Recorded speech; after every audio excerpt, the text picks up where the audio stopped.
नमस्कार दोस्तों, मेरा नाम मुबारक अंसारी है और मैं आज आपको एक बहुत ही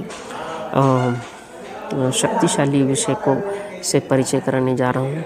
दोस्तों, इस विषय पर मैंने पहले भी एक वीडियो बनाया था जहाँ पर मैंने बताया था कि सिस्टम काम करता है, व्यक्ति काम नहीं करता है, व्यक्ति फेल हो जाता है। आज उसी पर मैं थोड़ा सा विस्तार से इस बार चर्चा करना चाहता हूँ।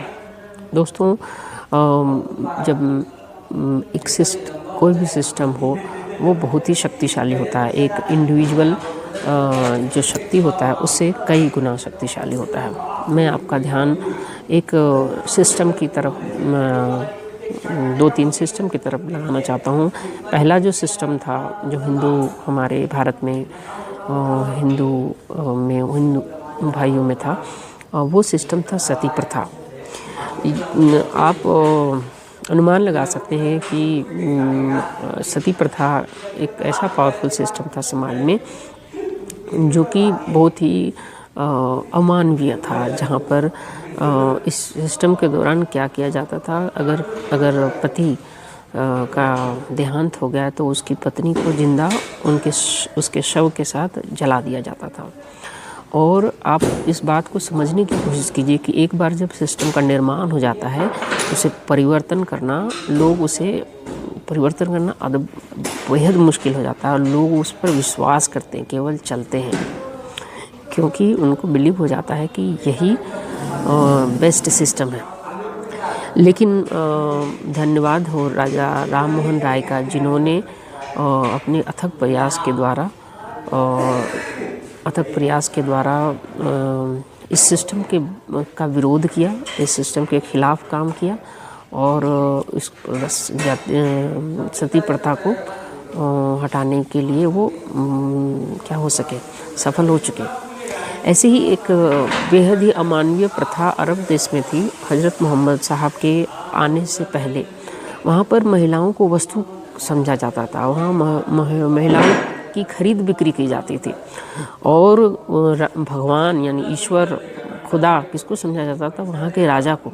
जब मोहम्मद साहब को अल्लाह का मैसेज मिला और उन्होंने लोगों को बताया कि अल्लाह की नज़र में सभी बराबर हैं और महिलाएं भी, जिसको कनीज समझा जाता था, उनको भी बराबरी का हक मिलना चाहिए, उनका बेहद विरोध हुआ। लेकिन वो उस सिस्टम को तोड़ने में कामयाब हो गए। अब जान रहे हो कि एक सिस्टम जब बन जाता है। और तीसरा जिस सिस्टम की मैं बात करना जा रहा हूँ वो जॉन मकैलो सिस्टम, जो शिक्षा पद्धति भारत में था, उसने मकैलो के स्टडी के दौरान बताया कि भारत एक बेहद संपन्न देश इसलिए है क्योंकि यहाँ की शिक्षा पद्धति बेहद ही मजबूत है। तो इसकी शिक्षा पद्धति को तोड़ दिया जाए और एक नई शिक्षा पद्धति की स्थापना किया जाए, तभी इस देश को गुलाम बनाया जा सकता है। तो उन्होंने मकैलो जो एजुकेशन सिस्टम लाया, जहाँ पर राजा बनने का अधिकार किसी को नहीं था, सबको शिक्षा दी जाती थी कि आप पढ़ के नौकर बन जाओ, या तो सरकारी नौकर या फिर किसी सिस्टम का नौकर। तो अभी हमारे समाज में ये ज़बरदस्त है फैला हुआ इस सिस्टम को, यानी कि नौकरी पाने के लिए लोगों में क्या कितनी तड़प है। तो कहने का मतलब इस सिस्टम को कोई भी सिस्टम बहुत पावरफुल हो जाता है। अगला जिस विषय के बारे में बताना चाहता हूँ उसको आप ध्यान से सुनिएगा दोस्तों। महात्मा बुद्ध का नाम आप लोगों ने सुना होगा था। उस व्यक्ति ने स्वयं के ऊपर अपने ऊपर काम किया। यहाँ मैं इस बात की तरफ आपका ध्यान दर्शाना चाहता हूँ कि हमारे में एक सिस्टम होता है, हम भी एक सिस्टम है, और किसको भी व्यक्ति सिस्टम को जब फॉलो करता है अपनी लाइफ में, पर्सनल लाइफ में, तो उसमें एक व्यक्तित्व का निर्माण होता है और वो व्यक्तित्व समाज के किसी भी बुराई के लिए लड़ने के लिए सक्षम होता है और परिवर्तन करने में वो बहुत भारी योगदान निभा सकता है। आइए जानते हैं। कहा जाता है कि महात्मा बुद्ध जब योग करते थे, जहाँ ध्यान करते थे, वहाँ 10 किलोमीटर के रेडियस में भी कोई व्यक्ति हिंसा करने से पहले कई बार सोचता था। यहाँ तक कि पशु पक्षी भी हिंसा नहीं करते थे। ऐसा ही बात था हज़रत मोहम्मद साहब के बारे में भी। हज़रत मोहम्मद साहब कहा जाता है ना कि वो ऐसे व्यक्तित्व थे कि उनकी परछाई नज़र नहीं आती थी, उनके पसीने से खुशबू आती थी। अद्भुत है ना एक व्यक्तित्व। ऐसे व्यक्तित्व को आदमी दिल से लगा लेता है, उन्हें आँखों पे बिठा लेता है। तीसरा एक व्यक्तित्व गुरु नानक साहब हमारे भारत के। कहा जाता है एक व्यक्ति तलवार लेके गुरु नानक साहब को मारने के लिए गए थे, और जैसे उन्होंने उसके ऊपर तलवार उठाया तो उनमें साक्षात नारायण के दर्शन हुए।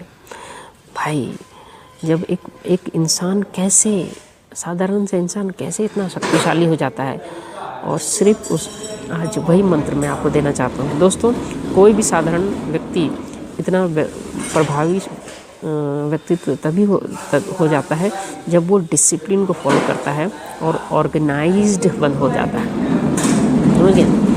तो डिसिप्लिन और ऑर्गेनाइज हो जाइए, अपने व्यक्तित्व को निर्माण कीजिए, आप एक सिस्टम के थ्रू अपने व्यक्तित्व को बड़ा कीजिए। और जब ऐसा हो जाएगा तब आप किसी समाज में जिस बड़े परिवर्तन का स्वप्न देख रहे हो, संकल्प कर रहे हो, वो संभव हो पाएगा। तो सिस्टम आपसे शुरू होगा और एक बड़ा सिस्टम बनेगा जो आपके हिसाब से समाज में वैल्यू ऐड करेगा। आशा करते हैं आपको मेरी बातें कनेक्ट हो रही हैं, दिल को छू रही हैं, और आप एक परिवर्तन का संकल्प लेने के लिए तैयार हो रहे हो। और मैं चाहता हूँ कि आप मेरे इस प्रयास को अपना समर्थन दें, क्योंकि मैं भी अपने ऊपर काम कर रहा हूँ ताकि एक सिस्टम का निर्माण मेरे अंदर हो सके, मेरे व्यक्तित्व के अंदर हो सके, और फिर उसी व्यक्तित्व के आधार पर मैं समाज में शिक्षा की जो नक्शा में जो नया परिवर्तन लाना चाहता हूँ वो कर सकूँ। धन्यवाद, शुक्रिया। आशा करते हैं आप सब सुखी हैं, आप सभी स्वस्थ हैं। शुक्रिया, धन्यवाद।